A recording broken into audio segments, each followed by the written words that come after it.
Google and Verizon, the two largest U.S. internet companies, have released a joint proposal for how, in their view, the internet should be regulated.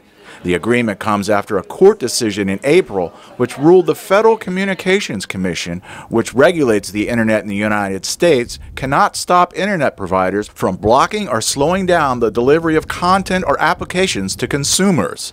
That made it impossible for the FCC to regulate a free and open internet, the concept known as net neutrality. Because Verizon is clearly... Adam Therer is president of the Conservative Progress and Freedom Foundation. What they've done here with this agreement is basically set forward a set of principles that they say could become the basis for a broader deal among the various players in the net neutrality battle.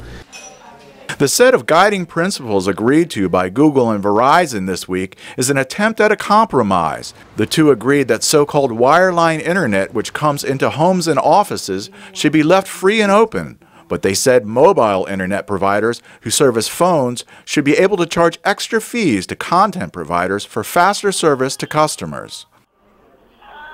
They also agreed that by law, the FCC should have the power to regulate the industry.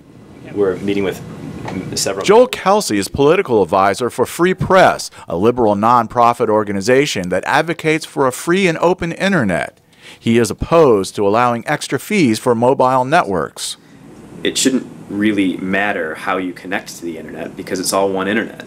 But under the framework that Google and Verizon are proposing, consumers would have different opportunities faced in front of them based on how they choose to connect to the internet. And so Adam Therer has no problem with letting the market determine price structures. He's against the part of the plan that concedes government regulation of the internet. Actually, we have regulatory bodies, plural, that can deal with anti-competitive harms on a network.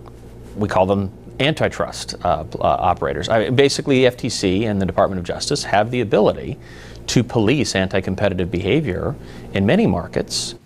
Joel Kelsey is also opposed to corporations writing federal regulations and says charging extra fees to content providers will eventually mean higher rates for consumers. And that to us represents industry writing their own rules, and it's something that our lawmakers should vigilantly guard against. And when they consider what should be the right policy, either legislation or regulation at the Federal Communications Commission, they need to put consumers in the interests of the United States before the interests of a few shareholders. The battle over internet regulation is far from over. Both sides will head to Capitol Hill to try and sway lawmakers in the coming months.